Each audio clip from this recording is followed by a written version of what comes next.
Memester of the Week contains fantasy violence, drug use, and horror elements.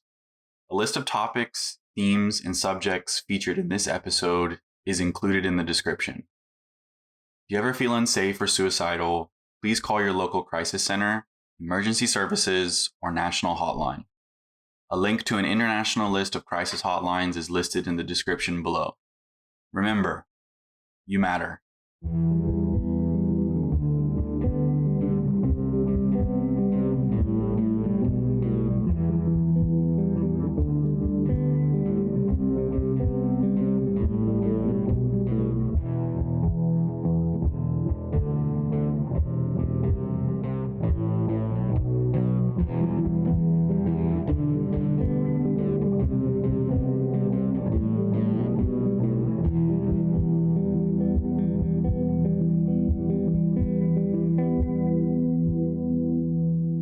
We see the gang driving home from Seattle, the van lit from overhead, driving down the mountainous highways into Colorado back home. And we hear a voice over the radio saying, "For the rest of this week, you can expect temperatures in the mid to high 80s. Next week, the Absu comet is expected to cross over our part of the sky. So get your telescopes ready, astronomers." And we get a little montage of you guys traveling back home. A report playing on a motel TV. Following up on a story from earlier this week, after a full sweep and repairs, the gas leak that was detected at the Denver International Airport has been repaired and the airport is open for flights once more. And before we know it, we find our friends back at Mistrend Manor on a clear summer day. And I think you guys are starting to wake up. I want to know, one, how did you sleep? And two, what are your bedrooms like here in the house? So the drive back from Seattle is at least like a 2-hour or a 2-day affair. So we probably stayed the night somewhere along the way. And since the spell was broken, I'm back on that nightmare bullshit. So after waking up in the middle of the night with everyone there, excusing myself to the bathroom, I would have attempted to recast this emotion suppressing spell. Okay, we set up the stakes of that previously. Let's go ahead and roll that. Okay. It's just a regular use magic, right? Yep. That's a 11. Okay. Yeah, on a full success, it works exactly as well as you want it to. So what does this look like, and what is the long-term effect of this for you? It's going to cause Dan to stop freaking out and stop, have a better grip on the serum thing and not have the nightmares as much.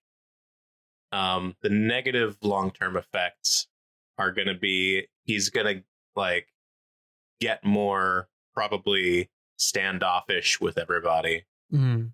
Because things that he is normally keeping down, he's less afraid to say. Mm.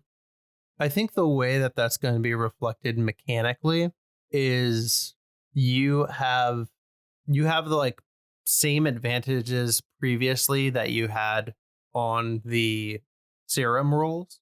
It's easier for you to control, and you don't get as rattled as easily, so it's harder to have a flare up, right? I think as long as this enchantment is active on you until you decide to dismiss it or is dismissed for you, then you are going to take an ongoing -1 to charm. Okay. I think that feels seems right, fitting, because you're kind of eliminating the thing that maybe it made you not speak up as much. It's also the thing that kept you from saying things brashly.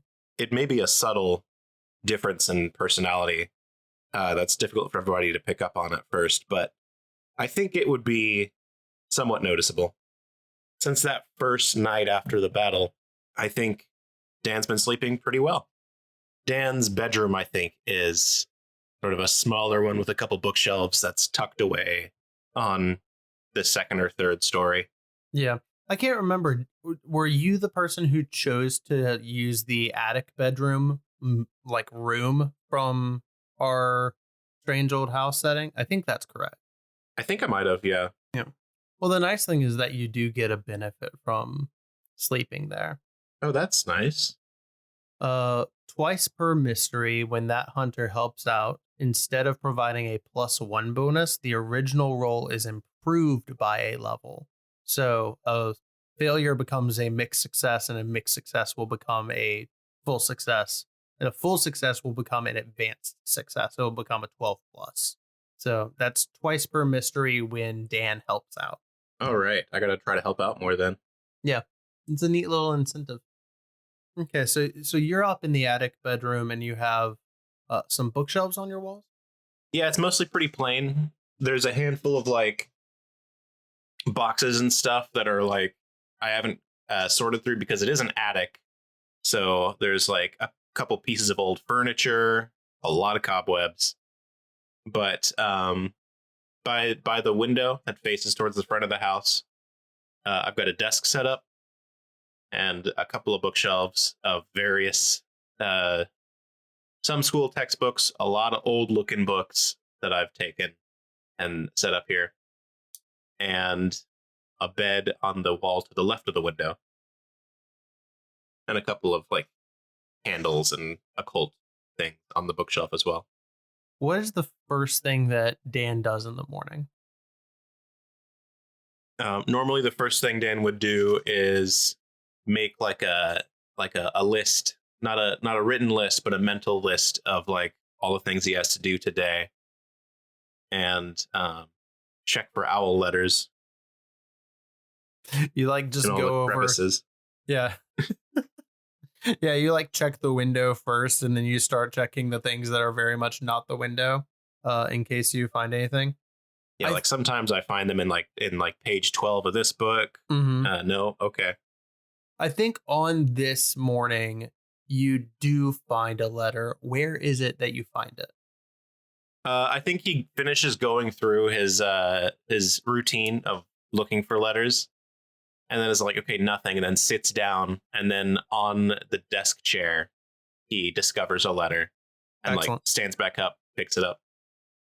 Yeah, you just have a message from Ama and Cigar, who have been kind of entrusted to your care. They're kind of your people now, to have available in the field after things went pretty well in Seattle. And they have messaged you to say, just wanted you to know that we're going to be a lot closer than we were previously. We've been assigned to the Denver International Airport, so we'll just be a few hours away at most, until you need to leave and go somewhere else. Okay. I will flip the note over and then write a response on the other side. Good to have you guys close at hand. I'll let you know if anything comes up, and then all the normal Brotherhood sign off and stuff, and then place the letter on a small arcane circle and burn it with purple flame to send it back. Excellent. Mordecai, what does your bedroom look like?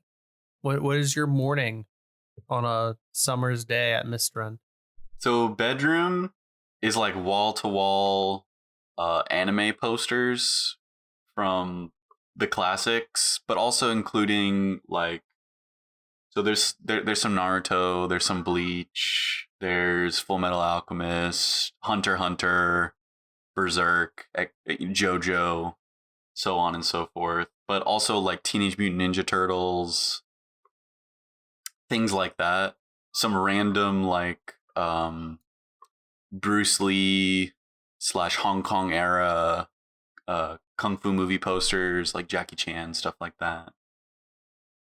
Like an absurdly large green beanbag, a new smaller beanbag for Abby, and bed is like a futon couch thing.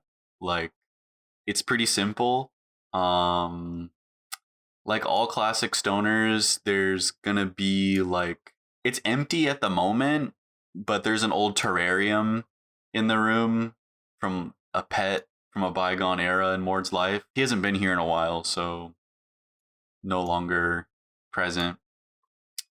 I'm gonna say it was like a snake or a lizard of some kind, many a moon ago. And window facing the garden, and like a TV entertainment center with like video games and stuff. And of course, various like drug apparatuses, paraphernalia strewn about. Of course. Yeah. Can't forget. So what is that first thing that Mordecai does in the morning? I think upon returning to Misrend the past couple of days, Mordecai has his morning smoke and toke and like a simple breakfast, probably just like some cereal.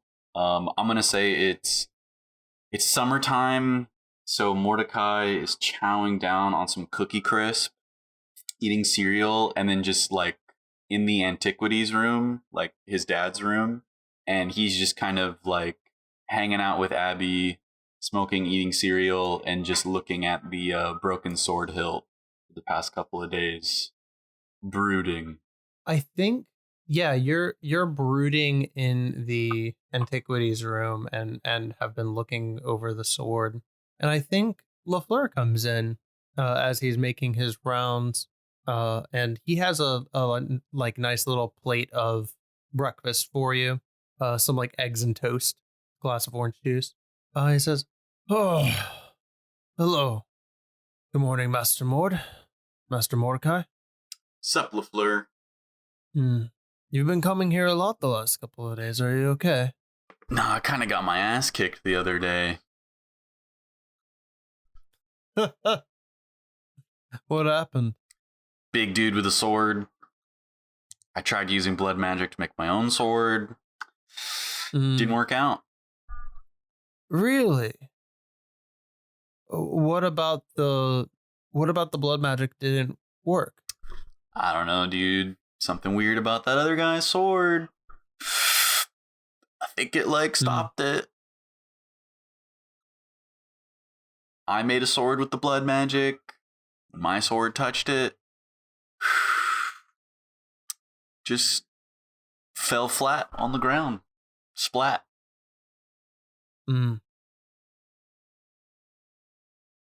Well, unfortunately, even in a world of magic, it's not always the thing that we can rely on.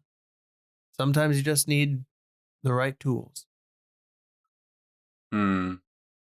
I'm thinking Dad's sword might be able to help, but I'm not too sure. Well, and I think LaFleur will go over and like pick up the hilt of the sword. What did you say happened to the blade? Shattered. Wait, LaFleur. Are you saying the sword that was once broken can be remade? Well, I will say you didn't shatter it, you sacrificed it. Yeah, but I'm a little embarrassed about saying that to LaFleur, so that's okay. As long as we're like we know So we're on the same page. Yeah. yeah.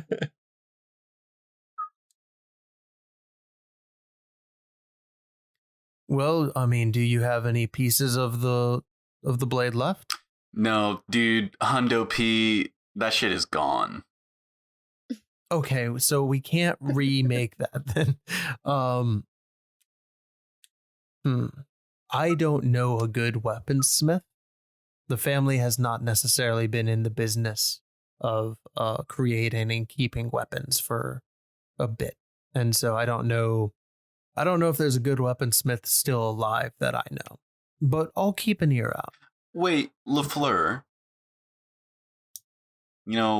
Learning Mom and Dad are kind of into all this shit's been pretty cool. But I never asked you, How old are you? Are you a vampire? I'm not a vampire. All right. That's a very specific denial. Yeah. So if I ask you to bite my neck right now, you're very against that, somewhat against that, not Very against that? against that. Okay. Very against that. You're like a son to me. That's very weird. So you're not trying to get at my blood. No. Okay. Mordecai pulls out his mom's journal and takes a sticky note and slaps it inside one of the pages and makes a note. I like how it's a sticky note, so it could be removed. It could be Yeah, amended. it could be altered. It's not edited. permanent yet. Yeah. Yeah. Merely proposed. Mordecai's a responsible annotator of someone else's book. That's fair. Heard. All right, LaFleur. I mean, if you like think of anything, let me know or point me in the right direction. I'm all for it. I guess I'll just keep playing with blood and smoke in the meantime, but it's kind of all, I don't know. Yeah. I know that this is falling on deaf ears. No, I'm not deaf. Be careful. Okay. Come on, dude. When am I not careful? Mordecai Ishmael Bridges, I've known you your entire life, and I've known your parents most of theirs. Which has been how long exactly? Mordecai's eyes get real squinty and leans into LaFleur. Be careful, son. Okay. All right. Heard. Will do. Yeah. Be careful. For sure. I think we have a shot of Mordecai standing in the antiquities room as we pull the camera back and just see him framed in the doorway as LaFleur walks out, and we just see Mordecai standing alone for a moment. Hello, everyone, and welcome back to Memester of the Week. Thanks for listening. I hope you guys are enjoying the show so far, and if you are, please rate us, review us on the podcatcher of your choice. That's always super helpful for just getting us out there to new people. Tell your friends about us, because I assume that if you're here, you enjoy what's going on. And literally any level of people being able to come in, word of mouth, you know the deal. I'm sure we're not the first or only actual play show or just general podcast that you listen to. You know how it is. Talk to your friends. Give us 5 stars because you love us. Ding. And yeah, thanks for supporting the show. Thanks for hanging out. We have stickers. We have stickers on our Redbubble store that have existed for a long time. And who knows, maybe we'll put something additional on there sometime soon. We'll see how that shakes out. But yeah, today we have a trailer for the show Literal Cat, which is exactly that. They go to different systems. They figure out the best way to make a literal cat. And it's Pumpkin's favorite show. So give them a listen. In a world where cats aren't meant to be heroes, one podcast tries to change the game forever. Hi, I'm Joel. And I'm Avalon. We're the hosts of a somewhat unique RPG character creation podcast. And if you haven't already guessed, the podcast is about making cats. It's called How to Make a Literal Cat in Your Favorite RPG, where we take your favorite RPG and put a cat in it for you to play. And along the way, we'll ask the tough questions that nobody else will. Questions like, what is a literal cat really? Do you think it would be breaking a rule to say that the cat died, went to heaven, and then came back? Let me solve this Ship of Theseus conundrum real quick. I'll get back to you guys. Or questions like, how far do we push Rule 5? I'm going to make a pitch for Freak. It is a telepathic cat that has become extremely muscular. Do you think you could get a cat forklift certified if you tried hard enough? If you bribe the right people, absolutely. But no matter what, we try to end every episode with a fully playable cat. Even if we have to break a few rules to get there. And we provide all those character sheets for you to use in your own games. So come give us a listen. If we haven't done your favorite RPG yet, we'll probably get to it. Maybe. Eventually. God, there are so many RPGs out there. I know, right? Anyway, listen to How to Make a Literal Cat in your favorite RPG today. It's available all the places you normally find podcasts. And let's cut over to Journey. Journey is currently standing on one of those kind of like fancy ornate chairs, and she is tying yet another bow on the curtains that are hanging in front of the window. She has decided to soup up the sort of like antiquated architecture of the room and make it more kawaii. So she's just covering everything in bows. And she's about to fall over out of this chair. And she's on her tippy toes. Roll act under pressure. Oh god. Okay, hold on. First roll, let's go. Nice. Technically second, but oh no. Journey's first. My first roll. Here we go. That's a 9. Okay, so you are tying this bow up in the curtains, standing on like a wingback kind of chair, and you feel the chair start to tilt under you. Oh god. You feel gravity start to take hold of your body, and then a pressure pushes the chair up, and you see a like motherly looking woman here in a like large maid outfit. She's roughly like 5'4", kind of a stockier lady. Think Hilda from the Buffy, or not Buffy, from the Chilling Adventures of Sabrina. Oh, I love her. We love Spooky Witch Mom.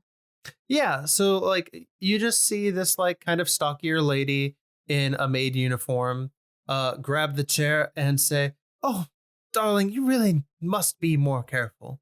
I'm sorry. You're so right. You know, like, I'm sure there's probably a stepladder in here somewhere, but I was just, I don't know. I'm just a goof. Oh, that's okay. That's okay, dearie. I love what you're doing with the room here. This is so nice. Oh, really? I'm glad you think so. I just like, it needs a little bit more me. You know what I mean? Yeah. Oh, no, the house has needed a woman's touch for years. It's been so dreary here. Yeah, like, I mean, I like the vibes, all right, but like, a little touch depressing. Touch depressing. Yeah, just a bit. Just a bit. I mean, the house is quite kind, but it's so stuck in Victorian Gothic. Yeah, definitely needs a little bit of an upgrade. It could use just a little bit of color. Now, let me think. Do you guys have any glitter in the house? Oh, I think we have some in the storeroom down the hall. Wait, really? I will fetch it for you, and I'll have my people go find it, and it will be here when you come back. You have people too? Oh, of course. Crazy. I mean, how do you think this house runs? Oh, I think Journey is overwhelmed at just the sheer what's the word?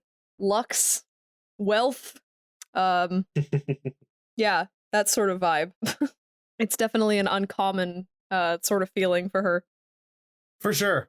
Not used to old money. Yeah. He's like rich. Oh, well, wonderful, sweetie. Yeah, I can get that for you, and he'll be in your room this afternoon for you to use to decorate. Is there anything else we can find for you? Think that's all I can think of right now, but gosh, thanks. You guys are wonderful. I really, really appreciate it. Oh, you know what? I'm sorry. I do have one more question, if it's okay. Oh, of course. you can see her start to adopt the detective journey interviewing sort of stance as she kind of leans forward on the chair, putting her hands on the back of it, and she just kind of leans in and she goes, "There aren't any vampires here, right?" No, the masters put wards up against those years and years ago. And as far as I know, they're still very much intact. So you don't need to worry about that. No friendly ones. No. Very definitely, if the house knew that there was a threat and it would know, we would all know that there's a threat in the house. I mean, we don't know if vampires are all threats. I don't want to make judgment too early. You know what I'm saying? Like, there's still so much about this that I don't know. That like I just don't want to make any judgment calls or anything like that. Like I've watched a lot of movies about vampires, you know? Oh no, absolutely. I love it when they leave that on. No, that's perfectly fine. It's always good to keep an open mind, dear. Okay, well thanks. It's been great. I appreciate you. Thank you very much. I'll get that glitter for you and you can expect it this afternoon. Wonderful, thanks. And she turns around and walks out of the room and walks down the hall. I think Journey like whips her little notebook out of her pocket and just kind of like jots in there, "I don't believe her. Ask more questions later." Somebody in this house is a goddamn vampire. We're gonna find them. Or if my name isn't Journey Sitwell. Yeah, so I think you see in the rest of the room kind of just a assortment, a mishmash of just things that are very, very uniquely Journey. Like she has a corner of the room that's sort of just flooded with a bunch of like film equipment, like ring lights and camera stuff. Yeah, exactly. Exactly. And she's put like a little string of like fairy lights in the background to like have some cute vibey lighting. And you know, just like the occasional little smattering of things. She has like a little a small board on the wall that she's she's what's the word? Push pinned like pictures of her and the guys and just like little selfies from their various, you know, adventures and stuff. But all of the pictures are still connected with red string like it's a conspiracy board because she just likes that. Oh my god. I love that. There's no logical connection between any of it. She just thinks it's a vibe. So the red string is friendship. Yeah, that's what it is. Yeah. She's got, you know, like a pile of laundry just kind of like also puddled up in the corner of the room, which she really should be attending to, but she hasn't yet because she's so focused on decorating the room more. Yeah. This is Journey's first time living away from home. Yeah, so she's figuring it out. She's really into the decorating part, but she's not really good at figuring out the survival part yet. I do want to add that while it is Journey's first time away from home, it's also the easiest time being away from home because she actually has maids and a butler and stuff. Yeah, like everything. Oh yeah, so easy. The survival part will not be difficult. It's more like emotional survival rather than anything. Right. Yeah. And then fighting off the horrors. Journey, by that I mean the literal physical horrors. Yeah. Journey very much a daddy's girl without her daddy right now. That's true. She goes to sit down on her bed for a second and like shoots a text message to her dad and says like, "Hey dad, just finished decorating the curtains. What do you think?" And she like snaps a picture and sends it to him because yeah, I mean like this is her first time sort of living out of the house, and so like she feels okay. She feels well taken care of, but at the same time she's like, you know, want to check in with Papa Sitwell. Yeah, she's used to being with her dad. Mm-hmm. I think you wait a little bit and you see the like 3 dot come up. Then it comes up for like a solid minute and a half, and she's like, "Wow, he's gonna send a long message back to me." Your dad leaves you on red, bro. No, he's drafting an email. Yeah, he's drafting an email. And it, what old people do. It comes up and it says, "Dear Journey, Looks good. Love, Dad. And she smiles and puts her phone down on the bed. And then ... slime man. Yeah. Random emoji. Yeah, just spelling out things with the emoji letters instead of actually using real letters. Yep. But it's completely skewed by the like the word wrap. Yeah. So it's like all fucked up and off filter. Absolutely. Yeah, Journey.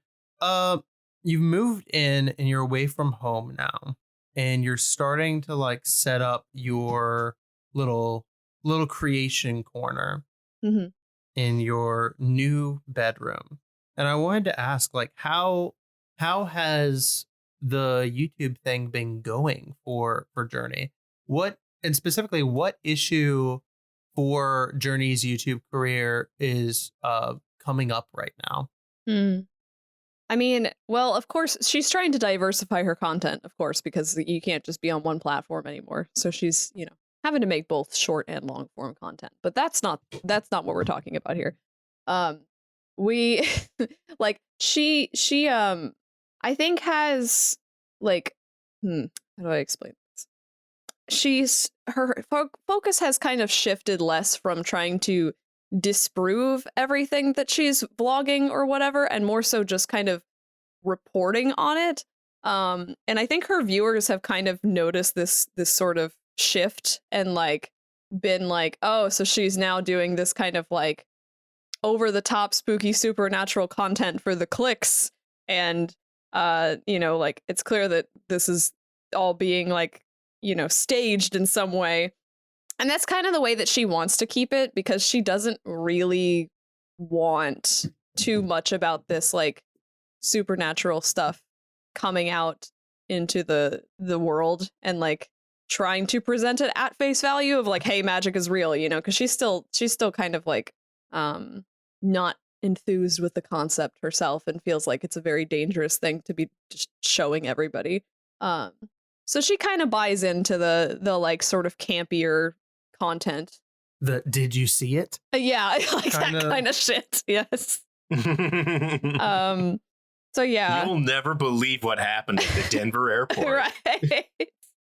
Yeah, I think that's actually one of the things that comes up while you're online and like looking for content and things to kind of report on. You see some cell phone footage come out of the Denver airport, and I think you see a like almost 12-foot tall goth girl like flying in the Denver airport with what looks like massive moth wings. And you see them get tackled from behind by some creature that looks like it's made out of stone, and then that thing flies off and isn't seen again because the camera follows this girl fall from the sky and like crash into a kiosk. Yeah, so I think Journey finds that video, and she's kind of having some trouble actually discerning like, is this just really well done CGI, or like is this actually something that happened? But she kind of like draws some lines and lines it up with like the police report and everything. She's like, okay, this is weird. I'm assuming, of course, our group has like a little group chat, and she sends it over and is like, lol, WTF is this? And just sends it to the group to be like, is this real or not? Yeah, but she definitely is like, ooh, this is good for a new video. Because I think now she's also kind of shifted to like not just vlogging, but also like investigating in person. But she's done a lot of like sort of commentary video essay content. Because she can't be everywhere at once now, and especially since some things have gotten a little bit more serious, she's chosen to not be filming as much of that, and like is like, oh, maybe I shouldn't, put that kind of stuff up. So she needs some kind of alternative content that's a little bit more lighthearted to make. So that's fair. Like as you're looking through and you're looking at this incident at the Denver airport, you also see a video of like a short, like kind of stocky looking guy who is wearing just like the filthiest orange suit with like bell bottoms. And he's standing on top of a desk, and it seems to be shortly after, or maybe even during, when that girl like crashed into a kiosk. And he like has taken the microphone and is singing "Burn, baby, burn, disco," and like people, like some people are like, "Damn, that's actually pretty good." But they're also just confused as to why does this man look the way that, like, he looks like he's been edited, and that's a lot of the conversation circling around like, wow, how did you get this filter on this guy to make him look like that? And these kinds of things, like, whoa, you must be like really using After Effects to its full extent to be able to get this kind of an image. Yeah. And so you get a lot of that in your feed as you're researching as well. Yeah, she is like, before even making the video, she is already working on the thumbnail of like the big moth girl, the big moth goth girl. It's like, goth. and oh yeah, just like she's got like the left side of the thumbnail is like the girl like just sort of looming over the right side of the thumbnail, which is like a reaction of like Journey's face being like, oh my god, and like heart eyes superimposed on top. Excellent. So that's the vibe we're doing for the thumbnail there. But yeah, she's like she already knows what it's gonna look like, because she wants to pull people in right from the get-go. And we know the formula that works for that. You just gotta make a Mr. Beast face in the thumbnail. Yeah. Yeah. Yeah, I think as you are preparing for all of these things, all three of you, an alarm goes off on your phone. Oh. An alarm. Yeah, you have an alarm set for 10 a.m.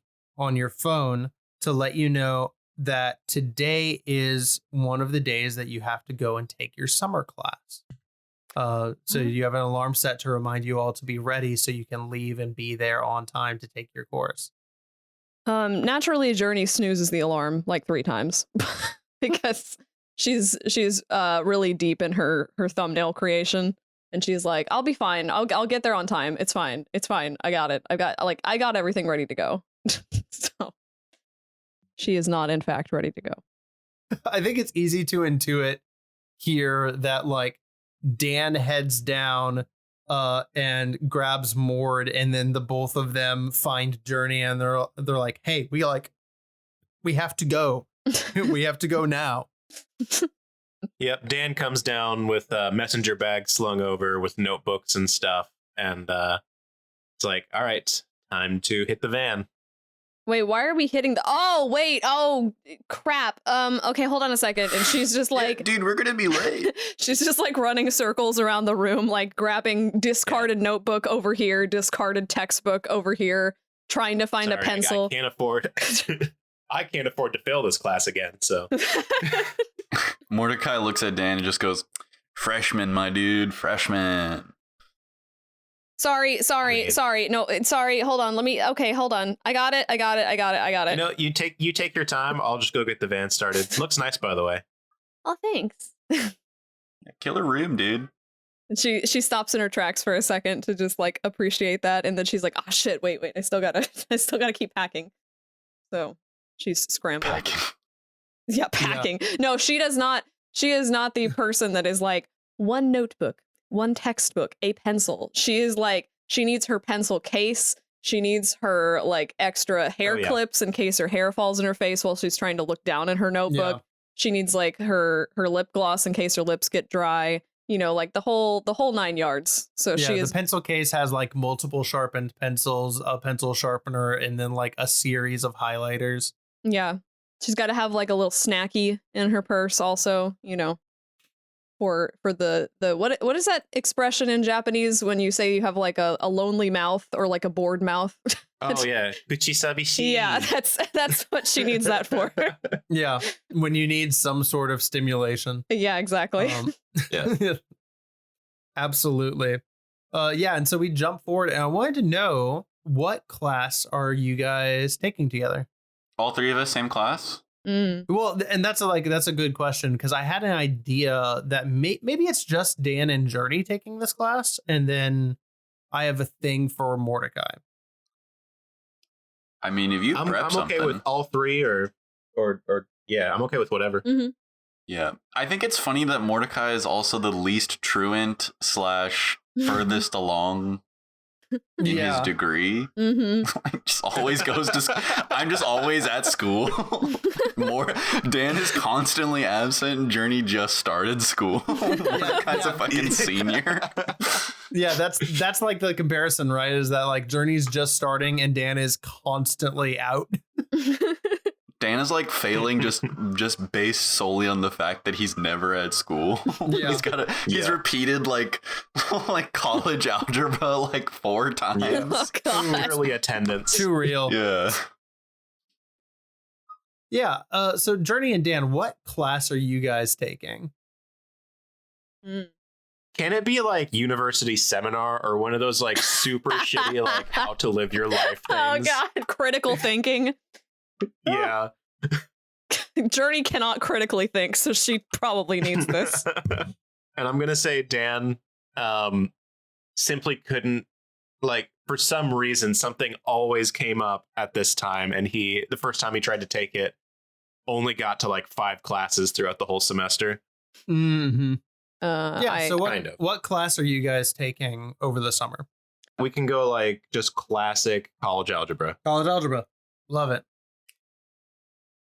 As for everyone's like majors, I think Dan's probably, I don't know if we decided what year we all are, but I think Dan's like a junior now, and has been undeclared up until this point, but now it's reaching the critical mass where he has to declare something. Yeah, you've run out of general education credits outside of this class, and so now you have to specify. Yeah, like I'm not signed up for the next semester's classes because I haven't chosen what to study yet. Yeah.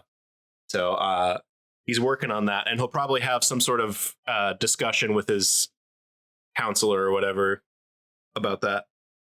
Yeah, absolutely. Yeah, so I think you guys are just like in this class, and I think, let's say Clea. Yeah, so as we approach, I'll say hi, which is uncharacteristically gregarious, actually. Hello. Hey, Clea. How did world history go last semester? I got a B. It was okay. I passed, and that's what matters. And now I don't have to do it again.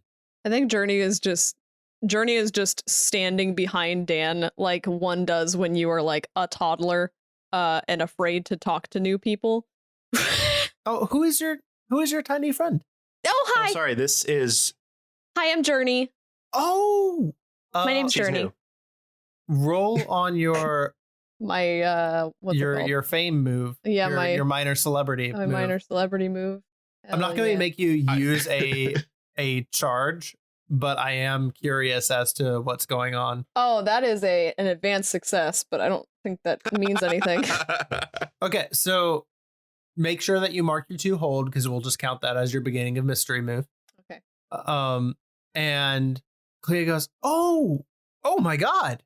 Oh, you're smaller in person. Hi, hello. What does that mean? Your Journey Silwell, yes? Yeah. I have a YouTube channel. I mean, maybe you heard of it. I don't know. No, I'm very aware. I follow you on TikTok. I love all your videos. Really? Oh, I'm so glad. I was not sure how TikTok was going for my new viewership. I was not really sure if it was clicking with people or not. But that makes me so happy. Yeah, no, I've really been enjoying all of your little like reviews and things. They've been very fun.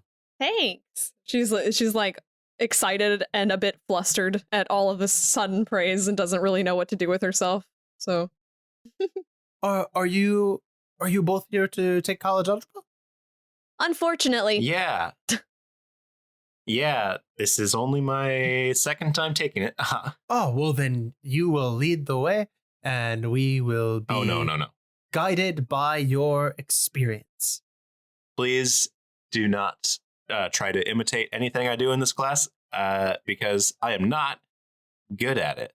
So Dan's such a kidder. No, he's way smarter than he's acting. And Journey like nervously like punches his arm a little bit. But like way too hard. Like way too hard. Yeah, way too hard. Dan fucking just collapses. He's like, what the fuck? flies through the wall. Wait, Journey, roll to kick some ass. Oh my god. Yeah. Yeah, and I think you guys like move in and start your class. Tyler, what is the name of the college algebra professor that we have? What is their vibe? Okay, let me vibe first, and then we do name. Tight. It is an elderly gentleman, thick Coke bottle glasses. Of course. Can't see 2 feet in front of him, even with the glasses. He wears a large fishing vest with a flannel underneath, even though it's the dead of summer. Jean pants. Sorry, not jean shorts. Oh god, yeah. I was thinking about something else. Cool. So jean pants with large hiking boots on, and he has a fish and game cap on. Looks to be about 87 years old, and he speaks with a pretty deep timbre, but it's raspy. Not so much like a lumberjack.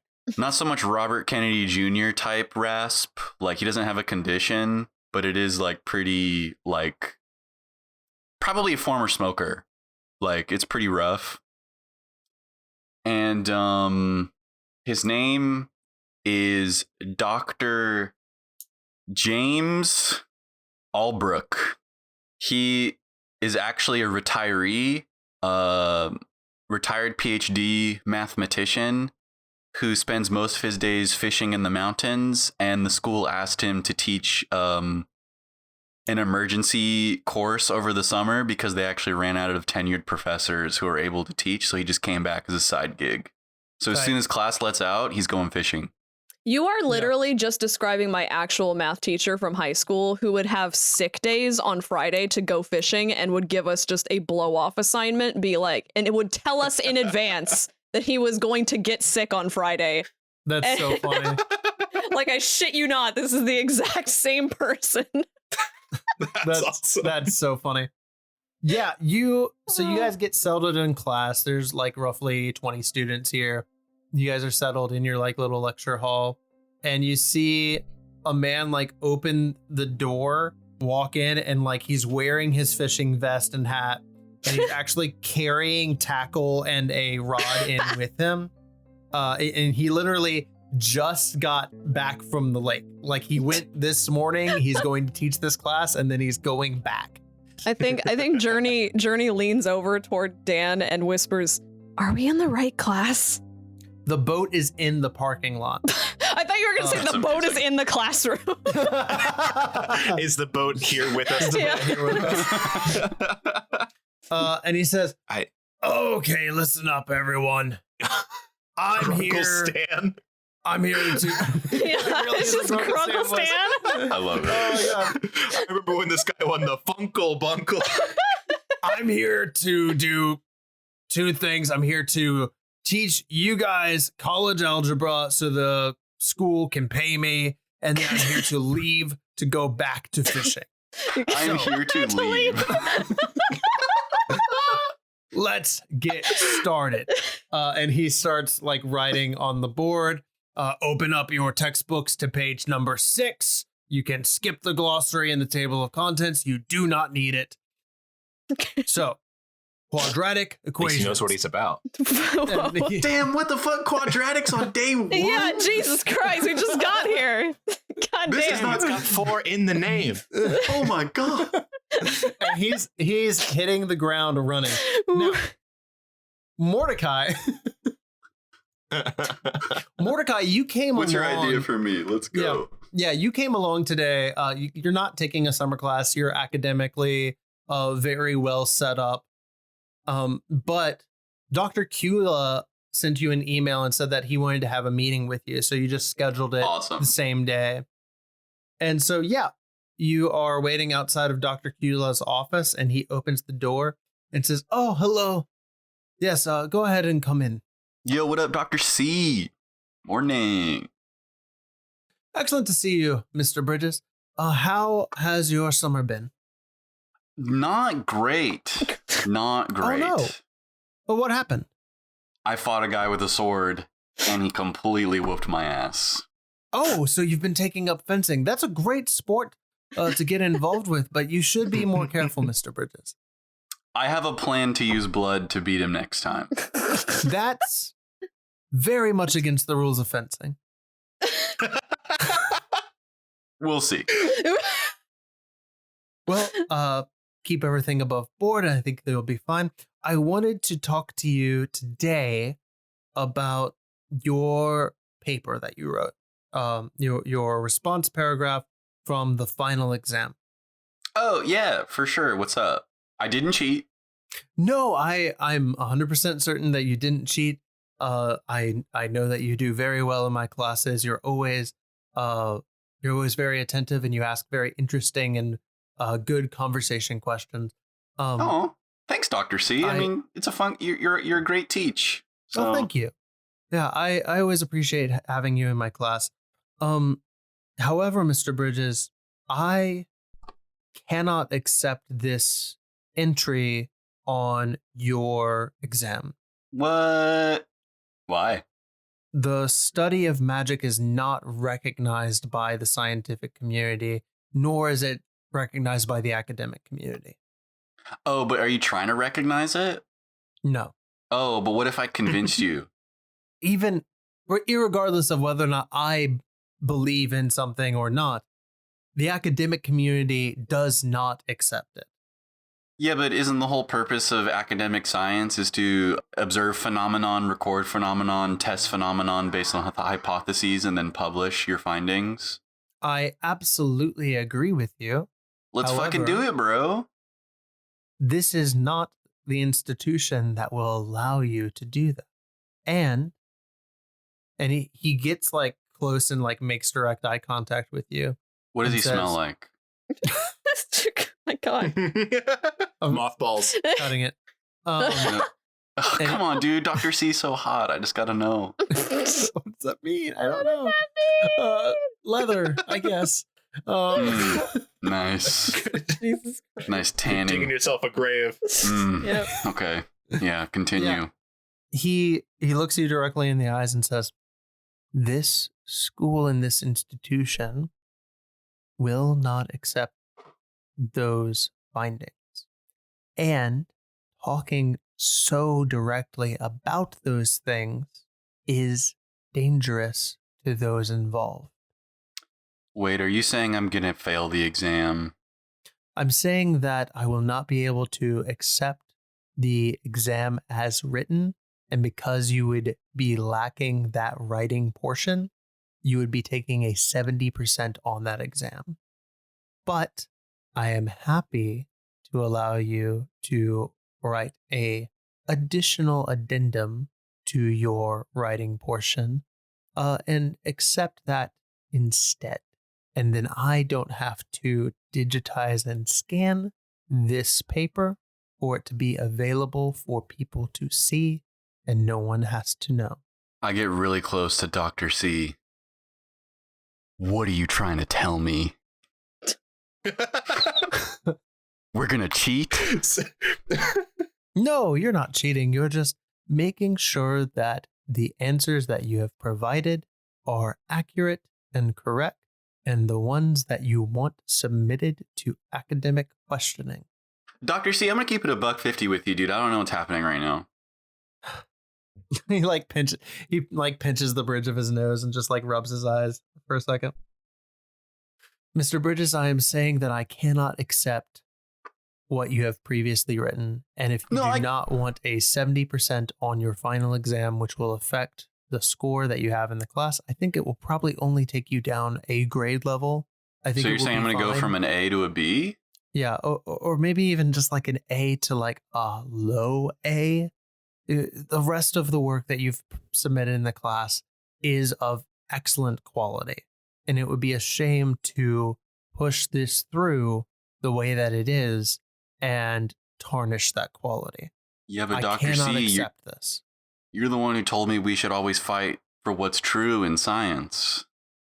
Are you telling me right now that as a tenured professor and academic of this institution that you're not going to sit here 10 toes down, fully throated, telling me that I shouldn't talk about magic in my papers? Yes. Oh, but how come? It is the official position of Colorado State University that magic does not exist because they do not have a position on it. Who decides that? The dean. What if I go into the dean's office right now and do something magical? He would probably have you institutionalized. Mr. Bridges, there are better ways to go about whatever it is that you're wanting to do. All right, Dr. C, convince me. What's the other way? Do you have any idea how dangerous of a game that you're playing? No, Dr. C, we're at school. I'm not playing a game. No, I'm not talking about academics. I thought this whole conversation was about academics. The people who exist in the world who recognize the things that you are writing about would love to have a brain like yours on their side. Okay, go on. You do not want that. Why? Because they will kill you. Oh, you mean they're literally going to take my brain away? They could. Oh, but it's not guaranteed? It is for your best interest that this essay no longer exists. And he picks up your essay and shreds it in the shredder. Oh, man. That took me 15 minutes to write. And it will take you less than that probably to write something that would be accepted by the school. Wait, Dr. C, does this mean you believe in magic? Also kind of wild you just destroyed students' work. But I'm focusing on the magic thing, so don't worry about that. Yes, Mr. Bridges, I do believe in magic. In a young girl's heart? I knew that was coming. That was inevitable. Okay, Mr. Bridges, I am going to take a walk and leave you here in my office for approximately 10 minutes. There is a additional copy of the pages of the essay section of the test that have been nicely provided alongside your previous answers for the multiple choice sections and the short answer sections. So if you just happen to have more writing appear on those pages while I'm gone, I will be happy to accept that. Okay. Dr. Kula stands up and starts to walk out of the room. All right, Dr. C, but when you get back, I gotta ask you a few things. And I think Mordecai is gonna turn to the page and in the next 5 minutes just bust out a lazy yet accurate essay about the prompt. Yeah, he comes back 10 minutes later and he has 2 coffees in hand. He hands you a coffee, looks over the test while sitting on the edge of his desk. Excellent. That looks perfectly acceptable, Mr. Bridges. I appreciate you being willing to work with that. I will submit your grades later today, and it looks like you're going to score a very high A in this class. Easy dub, Dr. C. Easy dubs. So, We can talk about this magic thing, or we can keep, beating around the bush with the essay. I do not have a lot of time left with my office hours today. I will answer one of your questions. Damn, you're really blue balling me here, Dr. C. One question, huh? And that's not my question. I don't know. I'm considering it. Mordecai starts talking to himself. Don't ask him if he's a genie. That's too easy.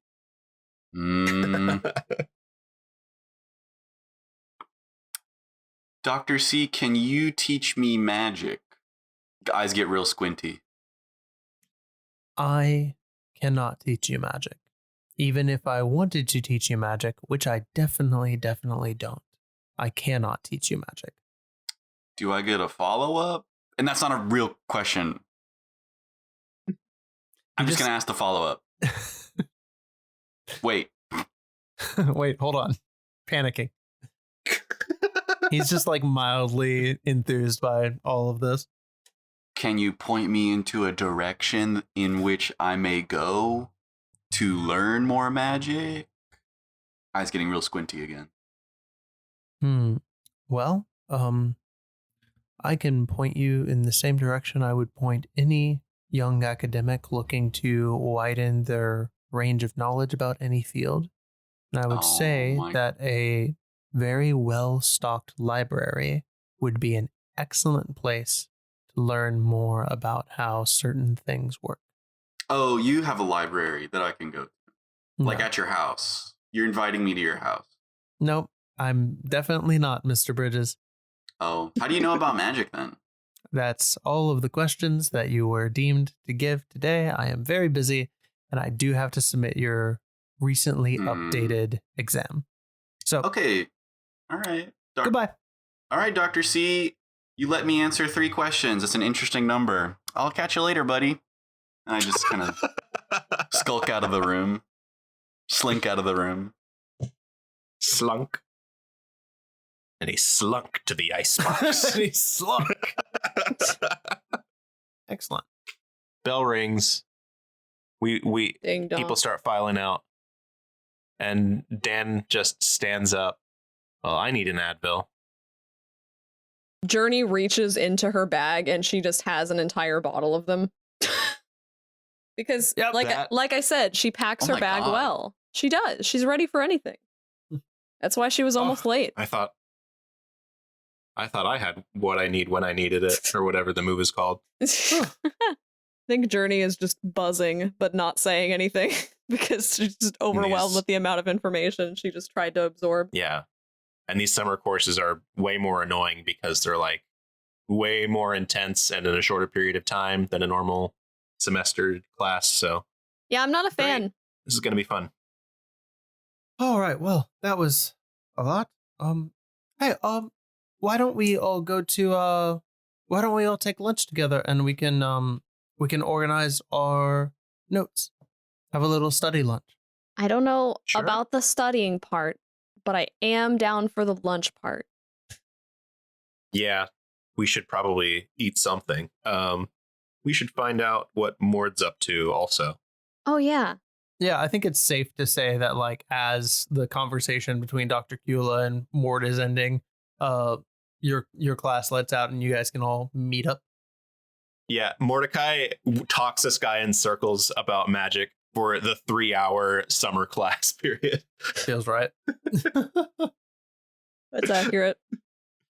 I kind of just want to say that I was only in there for 30 minutes and then I just went to the parking lot to smoke weed and skateboard until you guys finished. Yeah, I love that. That also makes sense. Where are we going to lunch? Great question. There's a food court, I assume. To the quad. Yeah, hit up the court. Ram Ranch. Ram Ranch. Excuse me. What? Have you guys seen that meme? 16 naked cowboys out in the yard. 16 rock hard cops. What are we talking about? Have you ever seen Ram Ranch? No. It's a really funny meme. I just for the listeners, please cut this joke out, but have Ram Ranch be the name of the cafeteria if we haven't already decided it. Okay. Yeah, so you guys head over to Phil. Feel free to agree or disagree with that premise. I don't know about that. I feel like that should be the name of a car dealership across the street. Because they sell Dodge Rams. Or it could be like a PC repair shop, Ram Ranch. All of these are good ideas. You guys head over to the quad to the cafeteria area where all of the like little businesses have set up for the summer classes, and there are a couple that are open. Where do you guys take lunch? What place do you go to? What kind of food are you feeling? Quiznos. Not sponsored. Rest in peace. I don't know if Quiznos is closed, but definitely was closing in my town when I left. I think by that time Quiznos will be gone. Just whatever subs they got, sub Sandies. The last Quiznos. Oh, so more like subs, huh? Yeah. I love subs at Ram Ranch. We need to calm down. We need to lock in, guys. I'll get a meatball sub. Spiked lemonade. Not spiked as an alcohol, spiked as in like the super caffeinated style of lemonade. The Panera I bread. go over to the Panera just to get the lemonade, Yeah, so you guys get sat down and are having subs and your various sandwiches and such. And are just kind of like hanging out and having a nice little afternoon after class. And Journey, you get a text from River, your hacking friend. Yes, my contact. They were able to remove the information, but it was very, very, very difficult because every time they got rid of it and got it taken down, it would get re-uploaded somewhere else. And so it took a while to get that information taken down. Yeah. And then you get another text from a number that you don't have saved in your phone. A scam text again. And it looks like there's an image attached to it. All of my my knowledge as a literate adult is telling me not to open this image because I don't want my phone to have a bunch of juicy viruses in it. Right. So instead I will forward the message to River and see if they can look at the information for me without screwing their phone up or whatever device they're looking at it from. Yeah, River scans it real quick, then opens the image, types back, "What the fuck?" and screenshots it and sends it to you. And it's a picture of the four of you as you are right now at the table, and then a text that says, "We should meet." And that's where we're going to cut.